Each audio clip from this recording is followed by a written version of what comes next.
Il y a 3 mois, j'ai essayé d'implémenter les push notifications sans aide. C'est une chose que j'aurais fait les yeux fermés, sans aucun souci, il y a moins de 2 ans. Et vous savez quoi? À un moment, j'ai bugué sur la syntaxe et j'ai fini par demander à l'IA. Ce moment-là, entre nous, il m'a mis assez mal à l'aise.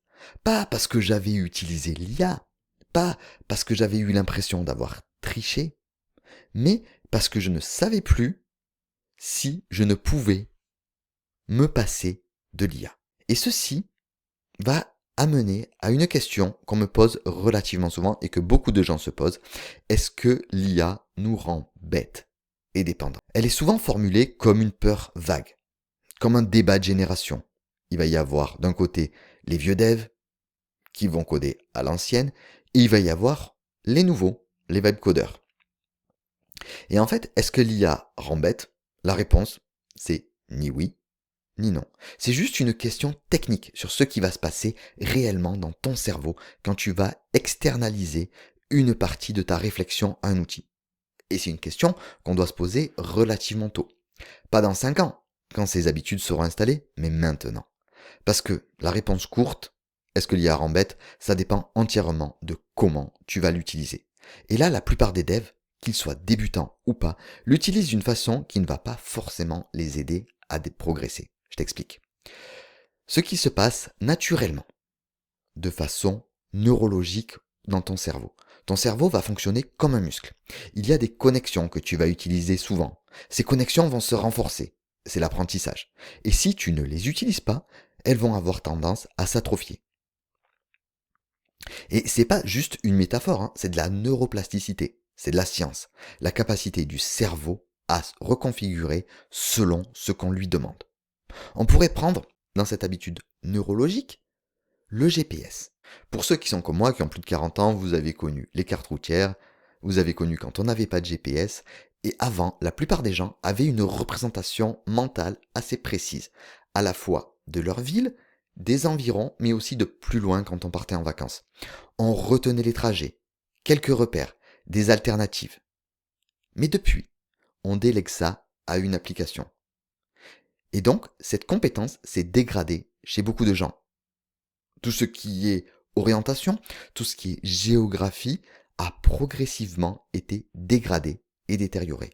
Pas parce qu'ils sont devenus plus bêtes qu'avant, mais parce que leur cerveau a arrêté de maintenir quelque chose qui n'était plus du tout utile pour eux.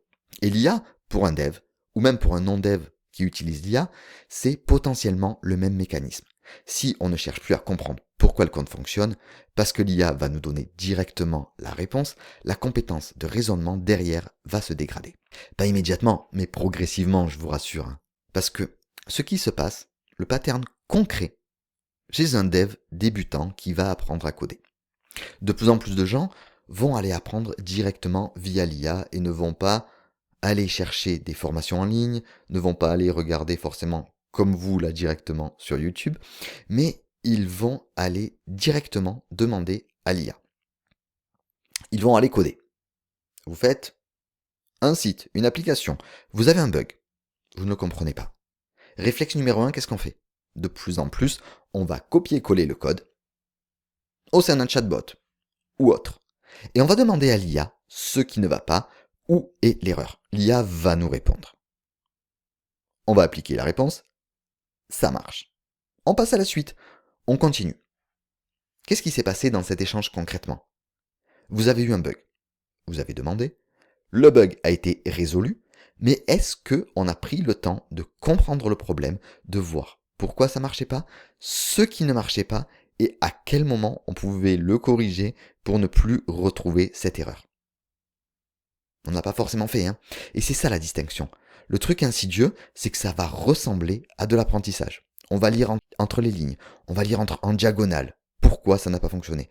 Mais si on a le même bug qui arrive dans 6 mois, est-ce qu'on va être capable de le résoudre?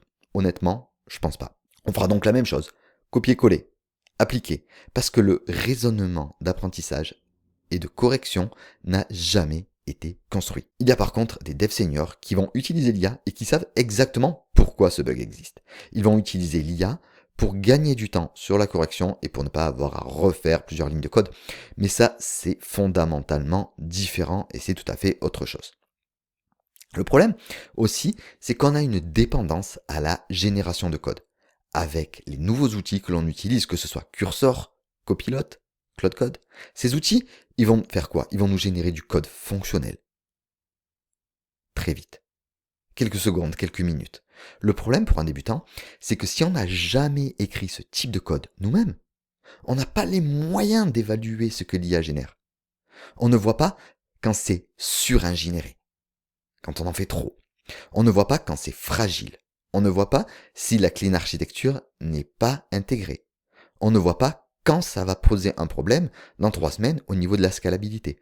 On ne voit pas s'il y a des failles de sécurité, etc. Et ça, c'est un problème, parce que on ne peut pas forcément déboguer ce qu'on n'a pas construit et ce qu'on ne comprend pas. C'est comme si on apprenait à cuisiner avec des plats préparés. On va chez commejaime.fr. On mange, mais si on nous met les ingrédients bruts devant nous, dans la cuisine, on ne saura pas quoi en faire. Alors qu'on aura bien mangé pendant des semaines et pendant des mois. On aura réussi à régler le problème de se nourrir, mais on ne saura pas le refaire sans aide extérieure. Donc l'IA utilisée trop tôt et trop largement vont créer des devs qui vont livrer vite. Qui vont peut-être au début livrer des choses bien, mais des choses qu'ils ne comprennent pas. Et ça, c'est une fragilité que l'on ne va pas voir immédiatement. On va la voir dans quelques mois au niveau du code. Ou, si vous voulez postuler pour un job, dans un entretien technique. Vous voyez? Mais ce même mécanisme peut toucher aussi des compétences adjacentes. La compétence de recherche. Vous vous rappelez l'époque, avant l'IA, où pour résoudre un bug, on allait chez Stack Overflow. On lisait la documentation ou des articles techniques. Ce chemin nous forçait à lire, à comprendre le contexte, à comprendre des cas connexes et à tomber sur des informations qu'on n'avait pas forcément recherchées. On pouvait essayer plusieurs solutions qui ne fonctionnaient pas jusqu'à trouver la bonne. Et à ce moment-là, on avait réellement compris ce que l'on faisait, pourquoi notre bug apparaissait et comment le résoudre. Quand l'IA donne une réponse directe, c'est plus rapide, c'est plus simple, on est mieux, mais c'est aussi moins de contexte absorbé par défaut. On a aussi ce qui change, la formulation.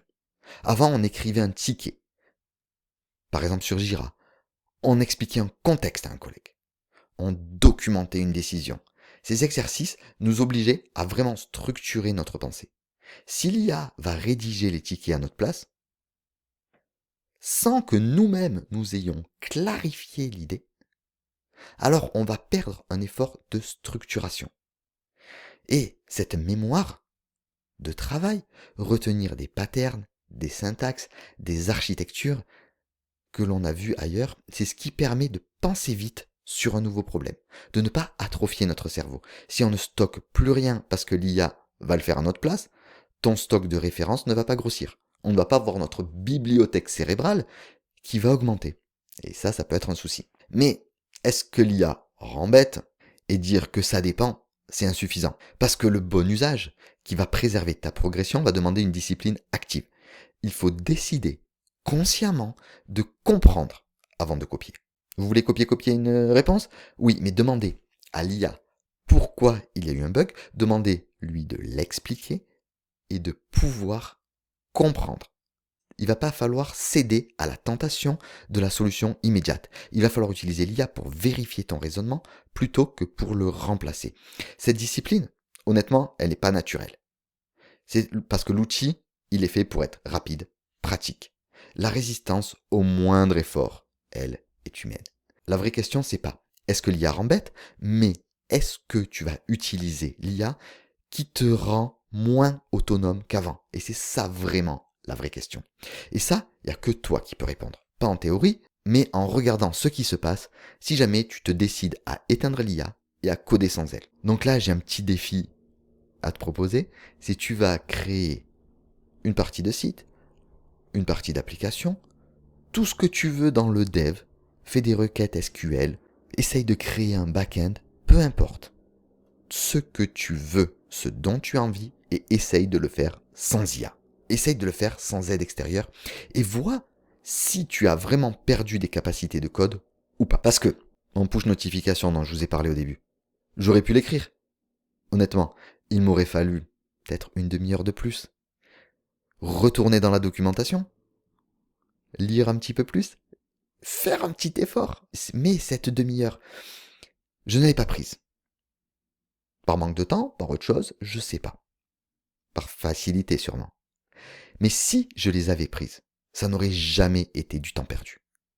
C'est du temps d'entretien, de la maintenance. Comme faire le trajet à pied plutôt qu'en voiture, parce qu'on sait que notre corps en a besoin. C'est comme si on faisait notre 30 minutes de marche pour pouvoir vraiment tout faire circuler dans notre corps. Ça marche pareil pour notre cerveau. La compréhension s'entretient ou elle s'atrophie.